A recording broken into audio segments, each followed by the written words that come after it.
All right, welcome to hour two. Let's keep this show rolling here. We got a elevation, and we kind of called this one earlier today. Tim, remember us talking about it as Yep. Paul Brettel tweeted out safety Omar Brown elevated for a second time with Evan Williams being out. So the big talk that we've had earlier today, guys, and I want to get your all's take. And Tim, anything you want to add to the Omar Brown elevation, you go first. But we kind of talked about what's the secondary going to look like for this game.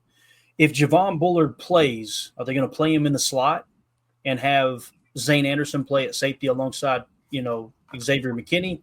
Or are they going to put Javon Bullard to the safety position if he's back, right? And then kick Keyshawn Nixon to the slot and have Carrington and Eric Stokes on the outside? Tim, anything you want to add to the Omar Brown elevation? Then I want to know what Jacob and Emilio think about how that could potentially look. Well, first off, Omar Brown is our, me and Jacob, we were all over this dude when we were making our drafts and our multiple drafts. Multiple. And he was kind of a sleeper. Really, Jacob was the one who brought him to my attention and kind of did a deep dive on his tape. I'm just wondering how often he's going to see the field and in what capacity is he really going to be out there. I see Zane Anderson as a guy that I kind of like in that opposite safety role from X. He's got the hot hand. He's proven he can play back there. He's great on some of those, buzzing down into the box moves too. I don't see him as a slot guy, so I'd rather have Bullard in the slot. But having Omar Brown gives you some freedom now, because if you did have to pull a safety and move them to the slot or something, maybe you get a guy like Omar Brown or Oladapo out there and let's get a look at how they look back there next to Xavier McKinney, So we'll see, but it definitely says something that he's been elevated for sure. Yeah, I agree. Jacob, what do you think, man? And what kind of secondary would you like to see in terms of, with Evan Williams being out, obviously Zane Anderson. Before last week, I think we all would have said, hey, I don't want to see Zane Anderson on the field. Yep. Now we're going. I want to get a Zane Anderson back out there on the field, right? Go ahead, Jacob. You get the look. Yeah, man. I mean, how much of a pleasantly we've had many pleasant surprises this year. I would argue definitely in the secondary.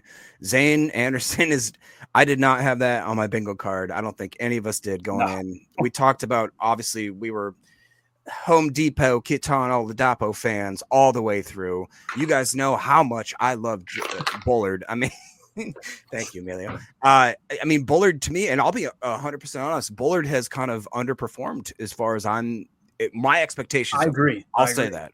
Yeah. And you guys know I was leading the absolute crowd of Javon Bullard is going to be great for us. But that being said, for him being thrust into the NFL as a rookie and actually playing substantial snaps in the slot position, then moving from safety at certain points, I think he's done well enough where I'm not going to write him off whatsoever. If you guys remember, there was a certain gentleman a few years ago who came in, built strict talent.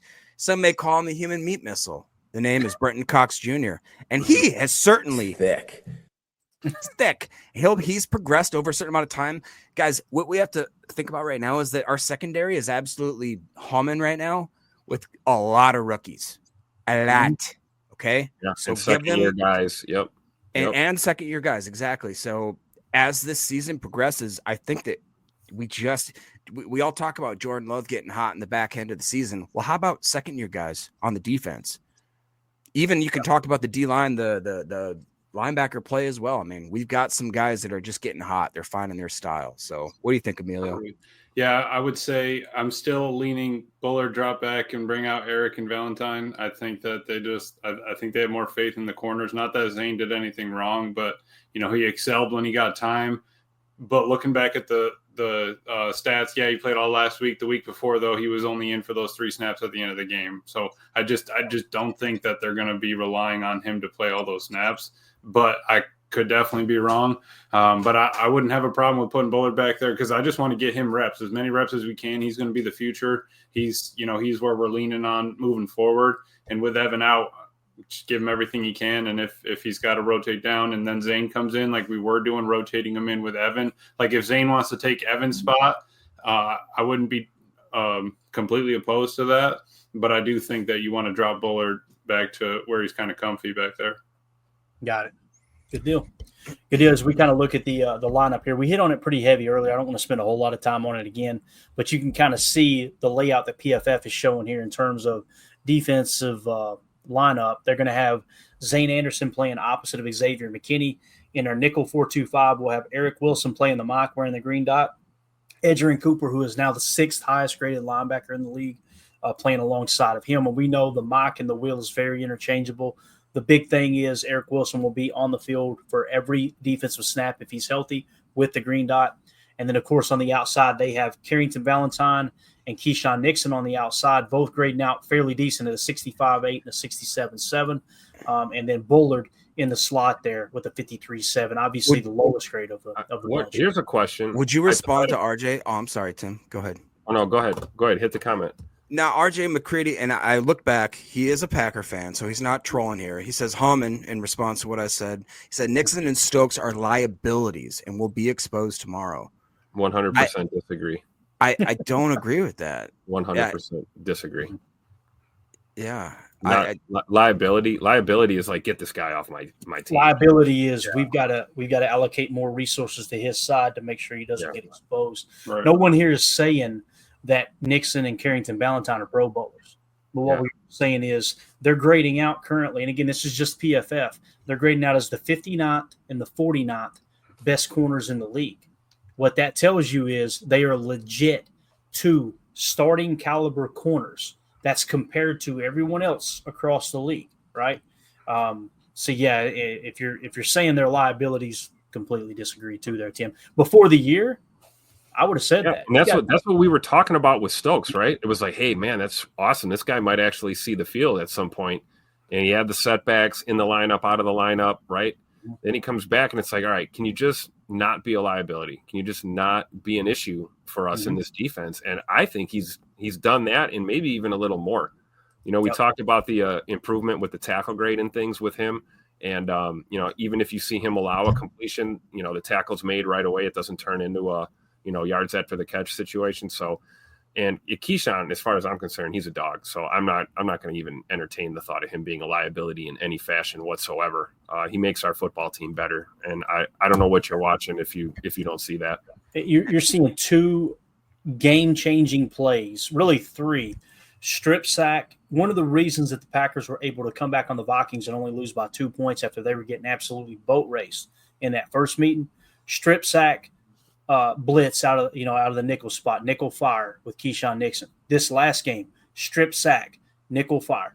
2 games ago, playing the outside, playing the boundary, interception when he broke off of his curl flat responsibilities and took what would have been a hook curl responsibility, intercepted the ball. Go back 5-6 weeks ago, sprinting all the way across the field, hustle play, punching the ball out, forcing a fumble. This dude's making an impact on the defense. How excited are you guys? Are you as excited as I am to see Carrington Valentine go up against Justin Jefferson? I really am. I'm tuned up for that because I got a feeling that we all know, Justin Jefferson's going to get his, right? But my question is to what extent? This could be one of those games where we get some really good cornerback play from a 7th-round, second-year guy named Carrington Valentine who's playing like a dude possessed right now. Mm-hmm. And I can't wait to see it because that's what you want to do with your young guys, right? You want to put them on the best of the best and see how they respond. So I'm looking forward to any of those matchups happening. Really am. Yeah, and Mrs. Green came in there and said having Jacobs and Valentine on the team is a super positive influence on this team's culture. I will argue, did you guys get to show Carrington Valentine what he does when he's mic'd up? No. The guy, he's Jair. The overlords will get us in trouble. We can't say that. All right, well, let me tell you, he's Jair 2.0. This dude is a fun-loving, smack-talking dude that is going to get into the head of a lot of receivers, I promise you. And he backed it up. I was actually surprised at how physical he was in a lot of those altercations after he talked a lot of smack. He did. It was. But I wish we could play it. It's awesome. Yeah. I was trying to get that weight up. Yeah, you got to get that weight up. That was funny. Did you see when he hit that when he hit that lineman too, and then the lineman was like, "Yeah, hey, I needed that. Thanks." Yeah. My favorite thing though was when Emmanuel Wilson got the run. He went, "That boy been in my apartment. He stays with me." No, and then Chris Brooks got it, and he goes, "That guy stays in my apartment. I'll drive him in. I'll drive with him." I love it, man. I was trying to find a tweet. I thought that was it, but that was Zane. There was a tweet about Carrington last week, and just talking about where he ranked because he had a solid game. I can't find it, though, man. I tweet way too much. Hold up, y'all. We got to reach out to Valentine. He's got a podcast? No way, dude. Yeah, he's got it. Let's come on. You guys are late for that party, man. He's got a YouTube channel, but he hasn't put anything up lately because he's in season. He's a little busy. He's got another day job. We got to get somebody to reach out. Yeah. Come on. I think he started it back, after OTAs or before OTAs or something. Yeah. Heck yeah, we gotta check that out, man, because he's a spark plug. There's no two ways about it, man. I love Carrington Valentine. For sure. Let's see here. Romero Hill. Good to see you in here, buddy. He says, salute, fellas. Glad to see all four again. Oh, something happened. Sorry. He says, glad to see all four again. Question, do we still have Kalen King on our practice squad? Yes, sir, we do, right? Unless I missed something. Kalen King is still on our practice squad. So, again, 7th-round pick, didn't quite make the roster. A dude that was highly touted the year before. Emilio, we talked about this. He was one of, if not the top corners ending the year going into his final year in college. He was projected as the top corner in the draft. Now, obviously, had a drop off there, but I think you'll probably see Kalen King next year. Is what I think. I think he'll kind of. There's something to be said about us being a little thin at corner right now, and him not getting moved up. Right. Mm-hmm. Obviously, it tells us how the staff feels about Eric Stokes and Keyshawn Nixon and Carrington Valentine and Corey Valentine. So I don't know, but I think you're right. I think we're just a year off, right? Like everybody develops at their own rate. So I think secondary wise, they have more faith in the safeties than they do in the corners. Not that the corners are bad, but I feel like the bus stops at Eric Stokes for corners. Robert Rochelle will get sprinkled in, or Valentine will get sprinkled in, but I think it's Kalen King could be our next Valentine. 7th-round pick, late round, didn't get a lot of shots, then got thrown in, could be thrown in next year. We never know what the offseason is going to take, but he should definitely be around. I think he's going to be a good shot. Yeah, I think so too. All right, let's move it along here. Holmes says, who is Omar Brown? Never heard of the guy. Man, Omar Brown's a legend, dude. Nebraska, baby. He was just me Nebraska, and Tim, right? Yeah, Nebraska. Yeah. He was just one of those guys that had a high RAS, and when you watched him on film, prototypical type like speed, and he just was kind of one of those guys that can play in coverage but also come up and thump in the run. I think was one of his bigger capabilities, if I'm not mistaken. I remember that he was kind of more of a thumper, which being a Big Ten safety, you kind of have to be. So I'm excited. It is crazy to think about the fact that we got guys like Omar Brown, Katana Oladapo, and dudes like Zane Anderson taking up. And I love Evan Williams. I really do. He's raw. He makes mistakes, but the way that he plays, I think that he is probably going to be one of our best players going forward. Yeah, I can see that too. And you remember Carrington getting all excited when Catan got on. And KT! Yeah. KT! I'm excited, man. That secondary is deep in the safety room. I think we were just off base pulling corners in the first round last year. So I can't wait to see how off base we're going to be this year. Yeah, we need corners again. Yeah. And again, going back to the Matt LaFleur talk earlier, I think we hit on this. I can't remember if we did or not, guys. Just in case we didn't, I definitely want to. We were supposed to show this earlier in the week. So Matt LaFleur, I said more rare air for Matt LaFleur. Game number 99 this weekend. All right. And this was on December 26th. So we're talking about the game coming up, right? Most wins in the first 100 games as a head coach, the last 40 seasons. George Seifert had 78 wins. You guys know George Seifert took over for Bill Walsh, had that dynasty completely built, stepped right in and continued on the greatness. Mike Holmgren, 68 wins in his first 100 games. Matt LaFleur is third all-time in the last 40 years with 67 wins in his first 100 games. That is tied with Bill Cowher and another man you may have heard of named Andy Reid. Wild to think about there. So, again, man, Matt LaFleur is just he's an absolute dog. There's no two ways about it. So, anything else you guys want to hit on specifically? We can jump into the NFL Pro insights if you want to. What do you guys think? Is there a topic you guys want to hit on before we jump into that? You guys got anything special? Just I'll just keep talking about the defense all night if we don't. I honestly, Tim, what are your thoughts? The Matt LaFleur lack of respect is just starting to become palpable. to the point where like you can't blame it on Aaron Rodgers. You can't say that it's because he's in the shadow of Vince Lombardi and Mike Holmgren and Mike McCarthy and all these different things. They all seem to keep making excuses, but the guy gets absolutely. I haven't seen him on a list for being top coach Never for is. the last 5 years. Not even in the top 5. How is that possible? And Matt LaFleur, he's over here. So you're saying Matt LaFleur can hit 69 at 100 games? Nice. 69. So I mean, that's we can't turn that away, man. We really are lucky the fact that you're winning basically 70% of your games.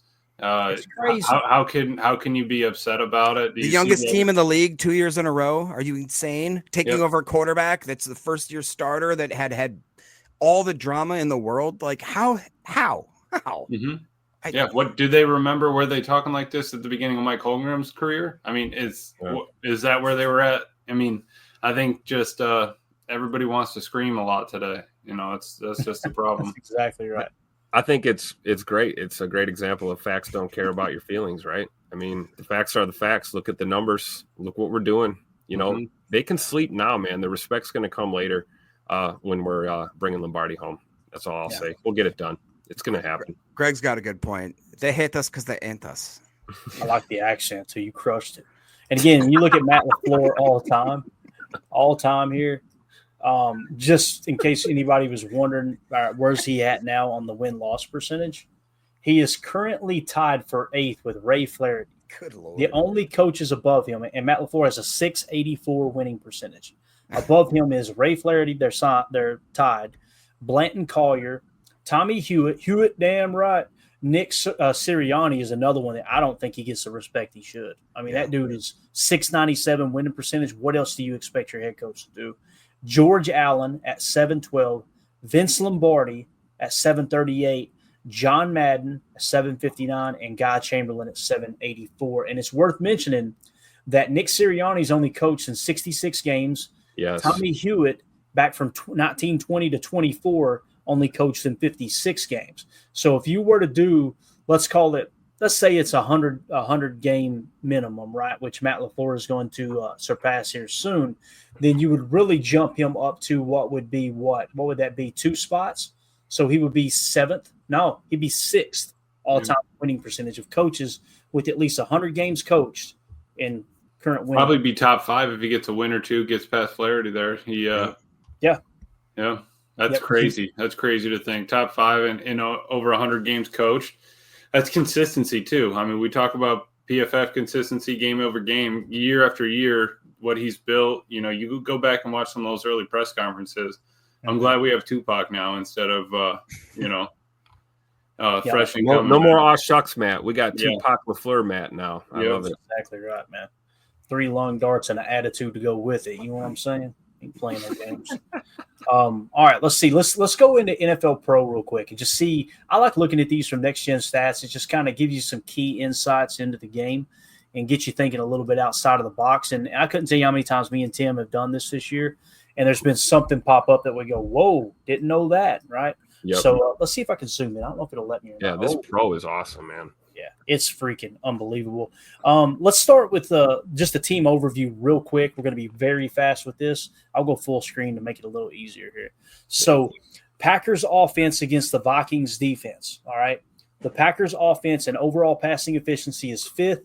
The Vikings defense is 6th. They give a slight advantage to the Vikings, all right? Overall rushing efficiency, the Packers offense is 7th. The Vikings run defense is 1st, according to NFL Pro. That's a 2-star advantage for the Vikings. Pressure rate, the Packers offense and handling, 9th best. The Vikings defense, 8th best. They're going to say it's too close to call, no advantage. So when it comes to the Packers offense against the Vikings defense, you get a slight advantage, a 1-star advantage and a 2-star advantage to going to the Vikings defense. Now, when you go to the Vikings offense against the Packers defense, overall passing efficiency, the Vikings offense is 8th. Packers defense is 2nd. That's a 3-star advantage for the Packers. Rushing defense, overall rushing efficiency, the Vikings offense is 25th. Again, I love Aaron Jones. Josh Jacobs has been an upgrade. There's no 2 ways about it. They're 25th in rushing efficiency, the Vikings are. The Packers rush defense, 9th. 3-star advantage goes to the Packers run defense. Vikings offense and pressure rate, 29th. Packers defense, 24th. 2-star advantage to the Packers. So when you look at these 6 different categories, right, the Packers are leading in 3 of them. The Vikings are leading in 2 of them, and 1 of them is no advantage. That would suggest the Packers have the slight edge here, according to NFL Pro. And again, it doesn't mean it's everything. I think it's worth mentioning, though. Any comments on that right there? Yeah, I think that we're kind of lucky that the defense really has toned it down. I think that it's going to put us in a better position starting this game, and as long as that offense comes out hot, I think we're in a good shape. It's a little bit tighter over there on Minnesota's side, so I honestly think if the offense can stay on the field a little bit longer, put some points up, that defense can play fast, physical, and only be on the field for 50, 60 plays and get out of there instead of dragging it out 80 plays. So are you with me, Emilio? Are you with, go ahead and take the ball and put the offense out there first? I think Matt, Tim, I think if that's what you said, I think Matt's definitely going to take the ball. If we win the toss, I think they're going to take it and try to shove it, right down the field. Go down there, me, 6, sir. 7, 8 plays, put a tutter on the board, go up 7-0. Normally, I'm always in agreement with Clayton. Normally, I'm like, dude, defer. Take the ball in the second half, win the middle 8, try and double dip if you can. But I honestly think this game against this team, the way this matchup is looking, I want my offense on the field first. And I want to pat you on the butt when you poop my hand. So, yep, Matt's going to crack that whip first play. You got about this. You take the ball. Matt's going to crack that whip. You mean that belt? Hey. Absolutely. You take that ball, Tim. You run Josh Jacobs, which we have been doing almost more in the first quarter, if I'm not mistaken, than any other running back. You set the tone with him. You pepper in quite a bit of Jaden Reed at the slot position, which I believe – did y'all talk about that? How the Vikings defense, I believe, is like 29th in defending against the slot. Jaden Reed has something about like the second yards in the league from the slot position this year. Do that, and then just top it off with a nice sprinkle of Tuck Norris coming in. You heard it from a fan right here. Get Jacobs out of there by halftime, pepper in Manuel and a little bit of Chris Brooks, and we'll just be sipping coconuts, watching, everything else fall. Sipping. I'm telling you, dude, we'll be sitting, put our legs up, just watching everybody else dance around. We'll be fine going in. Right there. Can we pull it back up off the screen?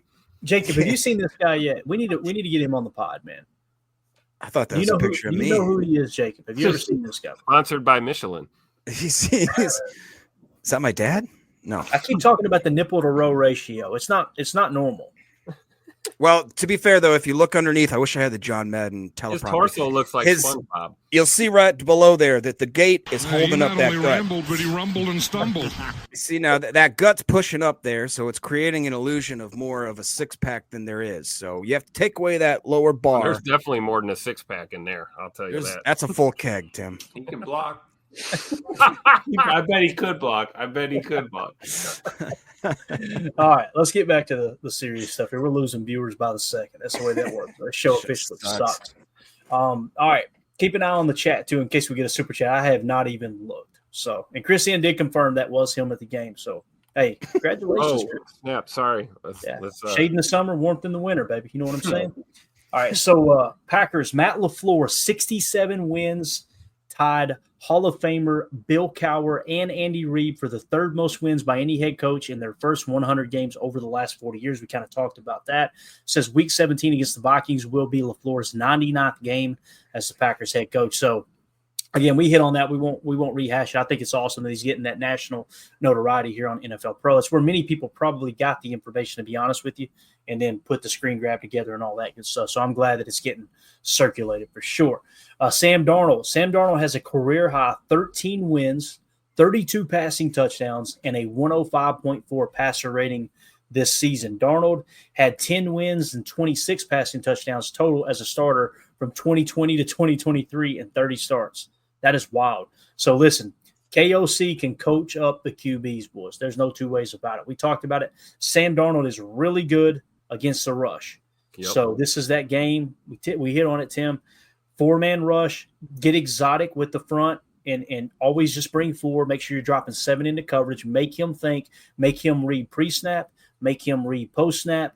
And again, don't get too crazy over blitzing and giving him those easy outlets, because the reality is Jordan Addison and Justin Jefferson, along with TJ Hawkinson, they are as smart of a receiving core as you're going to find in the league. You throw in Aaron Jones out of the backfield too. Sam Darnold will find the hot read, and those 4 targets are veterans that will be able to find the weak spots in that blitz to give him that hot read. It's so true. As much talk as we've made, the past few days of the secondary and the linebacking, I think defensively this game's going to come down to our front. It's going to come down to how this D-line plays and handles their business, because if we can find a way to keep Darnold in the pocket and we can get pressure with 4, it gives us a way, way better chance of beating this Vikings team for sure. No, agreed. All right, Packers offense. The Packers have scored 30-plus points in 5 consecutive games. I'm going to say that again. The Green Bay Packers have scored 30 or more points in 5 straight games. This is the longest active streak in the NFL and the second longest single-season streak in franchise history. 7 games was a record in 1963 under one Vince Lombardi. So belt-to-ass season is in full effect. Yeah, we are now naming this show BTA Live. Belt. We need to have a BTA segment, don't we? Yeah. And just show Matt LaFleur with his most creative play call of the week or something. Yeah, I like it. Yeah. Yep. I like that. The we'll top green leather play call of the week. I love it. We'll have Walmart's belt section sponsor the show. Yeah. Emilio, how many Walmart belts you got in that house? I got a lot. I ripped through them. I think I got a couple belts older than Emilio in my house. See? Exactly. All right. Next, Vikings offense and the Packers defense. The Vikings offense has faced cloud coverage, which is cover 2 plus cover 6, on 30.8% of their pass plays this season, the second highest rate in the NFL, trailing only the Dolphins at 36%. Due in part to how often their opponents have played cloud coverage, Justin Jefferson leads the NFL with 436 such receiving yards while averaging 2.8 yards per route, the second most among receivers with at least 100 such routes. Matchup: the Packers have played cloud coverage on a league-high 38.1% of dropbacks this season, the 5th highest rate by any defense in a season since at least 2018. In Week 4 against the Packers, Jefferson caught his only target on 10 routes run versus cloud coverage for 5 yards. So keep that in mind. Cloud coverage in full effect there. And again, when we talk about the 2 plus the 6, it's going to be really, really interesting. And when you talk in cloud out of the cover 3, which we like to play a lot of cloud out of the 3, it simply means that when you're in cloud, the safety is going to play deep third, the corner is going to play a curl flat, and the backer is going to play a hook curl, as you can see on the far right diagram. It's much different than like a cover 3 buzz, which was Pete Carroll's bread and butter. The safety buzzes down to a hook curl in the middle. The linebacker covers the curl flat, and the corner covers the deep third. And then with Sky, the safety comes all the way down to the curl flat, and the backer plays the hook curl while the corner plays a deep third. What cloud allows you to do is those corners to play very, very aggressive at jumping routes underneath with the eyes on the quarterback when you're playing that cloud flat. So going to be really, really interesting to see how Justin Jefferson plays in this game. And again, when we talked about Carrington Valentine and him, let's see if he can step up and cover Justin Jefferson. In no way, shape, or form is the defense, and I know Tim wasn't saying this, and I'm not saying this, they're not going to call a defense where Carrington Valentine follows Justin Jefferson around the field. No. We're simply saying when it ends up being 24 versus Justin Jefferson, I'm excited about watching that matchup, man. I really am. Absolutely. Because you remember New Year's Eve last year, Tim, we talked about that. Corey Ballantyne shut his ass down in this game last year. Yes. Really. And if something crazy did happen, right, like if Bullard had a setback and we got to put Keyshawn back into the slot, you're really going to see a lot of Carrington Valentine handling Justin Jefferson then at that point. No, definitely. I like what Greg Rice says here. Thank y'all for marking that. The Josh Jacobs stiff arm and the Honey Badger, that's the belt-to-ass play, right? That's what we need. We need a belt-to-ass play of the week. And, yeah, I love that he's got a tear rolling down his cheek. Pull that back up. This is going to hurt Put me. Larry's comment up there too. This is going to hurt me more than it hurts you. Let's see, where's Larry? Oh, here we go. Larry says 2 rows. Whoa. I don't know, but hold up a minute. We sure? He's got the double belt loop. Okay, I thought he was talking about something else. Larry, I was like, my goodness. 2 rows of holes in that belt for less wind resistance on the way to the ash. That's great, Larry. Great. Yeah, man, I was like, Larry in the sauce this season. There you go.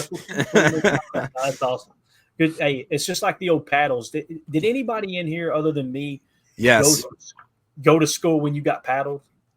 Yes. Bro, that was a real thing. These kids these days, Emilio, you never got to experience that, did you? No. Negative. I've seen them hung up on walls and stuff, and they were like, just praised. You can't go back to those days, but man. Boy, hey, let me tell you something, boy. Tim, you thought twice, did you not, my friend? Oh, yeah. You thought twice.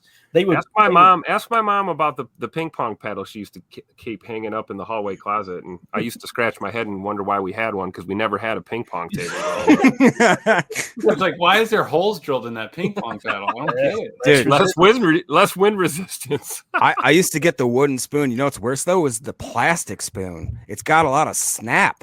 Oh. And I tell you, if I would have went to school nowadays with the hilts that you had back in the day. Oh, yeah. CPS coming to your house real quick. Plus, just another thing. Back in the day, did y'all have Senior Haze Day? That was the worst, bro. Yeah, I don't think you can do that like anymore. even the cops are like, "Do good, try to run," and I'm like, "All right." Exactly right, man. Exactly right. And again, Mr. Larry was talking about the holes in the belt. He wasn't talking about. Yeah. He wasn't talking about the Oval Office. Everybody, calm down. All right. Easy, P. Diddy. Greg Rice said, wasn't I told this was going to be a short show? I feel misled. Hey, Greg. As long as we didn't put it in the title, we're good. Exactly. When these 2 knuckleheads jumped on here with us, I looked at Tim like, Tim, get out of here while you can. We're going to be here. All right, this is going to happen. So, all right, let's move it along here. We should have some other insights. Where are we at? Key advantages. We got some of those. Where are the insights? Here we go. These are cool. And we may have already hit on a couple, and I think we did. Usually they extend them a little bit further. So we ended there. Here we go. Go ahead and read any comments you got there, man. Read it. No, they're just none of them have anything to do with football. They're just retracing people's trauma. Yeah. Yeah. Hey, I thank the good Lord above for the butt whoopings I got. I'm telling you, they made me a better person. And I know that's a hot take in 2024. I don't care. I'm scared to think of where I would be without those ass whoopings. I'm just being real. Yep. All right, Packers-Vikings. The Packers-Vikings matchup will be the first time in 127 regular season games, including Week 17, that both the Packers and Vikings enter the game with 11-plus wins. I did not know that. Cool. That's pretty cool to see. That is 127 regular season games since the Packers and the Vikings enter the game with 11-plus wins. That's what's that? Got to be over 60 years, 2 times a year, 120. That's got to be 63 years probably. That's wild. Now we got super chats coming in with people like it's a therapy session, right? Hardy the Prophet said, "No, but my grandma used to beat my ass with a 5-foot whip." Oh, wow, Granny coming in like bam. That thing probably cracked. I bet Hardy still hears that crack. We got our first snort. Oh, not that kind of snort. This isn't the Oval Office again. It was a laugh snort. All right, calm down here. And that was snow on Edgerrin Cooper's jersey there too. Okay, everybody be patient. Greg just says, "Yeah, you won." Yeah, Hardy, you go. All right, next insight here, Jonathan Greener. I don't know if you guys have looked into him. Outside linebacker in Minnesota. He's a dog, man. 10 different Vikings defenders have generated 5 or more quick pressures under 2.5 seconds this season, tied for the most in the NFL with the Buccaneers. It said leading the way is off-season free agent acquisition, Jonathan Greener. I think he came from – did he come from Houston, Emilio? Am I thinking right, man? I think he came from Houston. I could be wrong there. I thought he did, and apparently he goes by Grenard.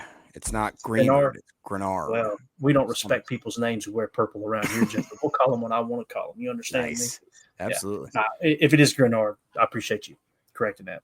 Again, he's a dog, man. He's going to be one of those Tuesday players we talk about. You got to make sure he's blocked up. You got to. Next one, Josh Jacobs versus the Vikings defense. Yeah, Josh my Jacobs, bad, Clayton. Houston did draft him in the 3rd round.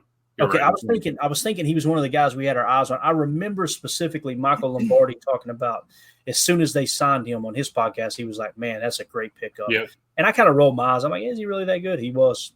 Right. Lombardi crushed it. Josh Jacobs versus the Vikings defense. Josh Jacobs has forced 44 missed tackles over his last 6 seasons. Over his last 6 games, not seasons. That would have been horrible. Tackles over his last 6 games, 4 more than the next closest player since week 11. On the season, Josh Jacobs has forced 92 missed tackles, tied for second most in the NFL, along with Derrick Henry. Matchup. The Vikings defense has recorded the 3rd lowest missed tackle rate at 10% since week 11. Only the Packers at 9.5% and the Cowboys at 9.9% have missed tackles at a lower rate over that time frame. What you're going to get are 2 defenses that are really, really, really fundamentally sound at tackling the ball carrier. I think Josh Jacobs is going to be up for the challenge, though, boys. I really do. Yep. Sam Darnold and Jordan Love. This is the last one we'll hit on, and we'll get Tim out there before she serves in the papers.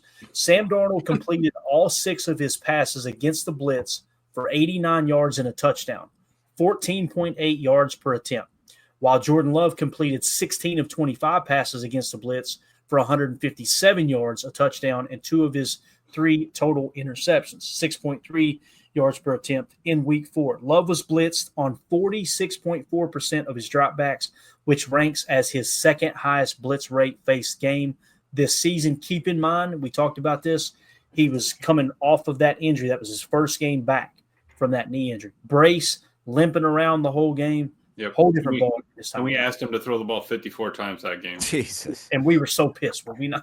Yeah. And again, you made a lot of mistakes, both offensively and defensively, to put yourself in a position where you had to throw the ball to a certain extent. But still, it's like, man, we got to stop. We got to stop abandoning the run that early. We really do. That was really probably the game that started the trend, right? Started the ball rolling, where I think Matt LaFleur and the boys kind of huddled up and they said, "Man, we got to run the damn ball. Like, we can't play football this way. We've got a killer top tier smash mouth running back, and we've got great supporting cast. We got to pound the rock." And ever since we made that commitment, we started running the ball on first downs. We started to get hot, and we're still rolling. So let's not reinvent the wheel here. Did y'all see that stat that the resident awesome statistician Dara, I believe our Irish brethren, showed that that Jordan Love is having one of the statistically, if not the best years right now of avoiding sacks, especially in the last half of the season.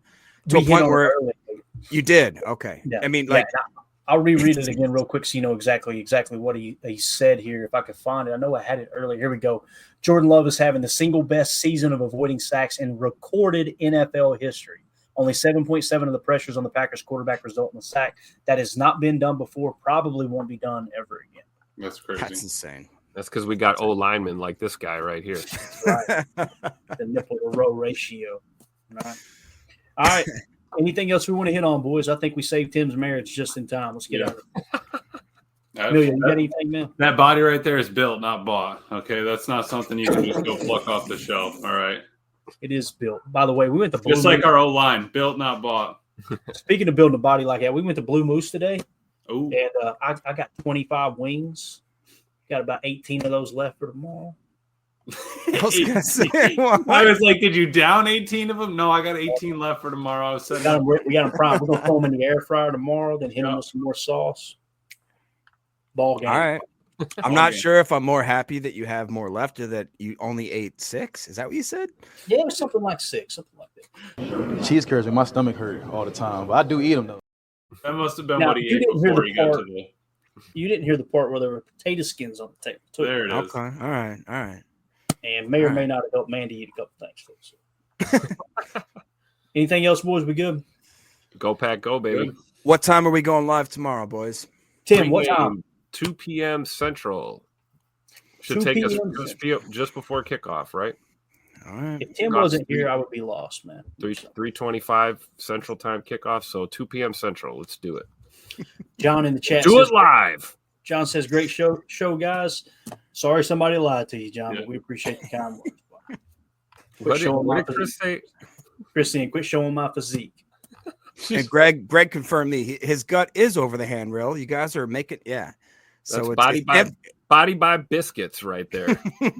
I just immediately think of a Christmas story and go, stuck.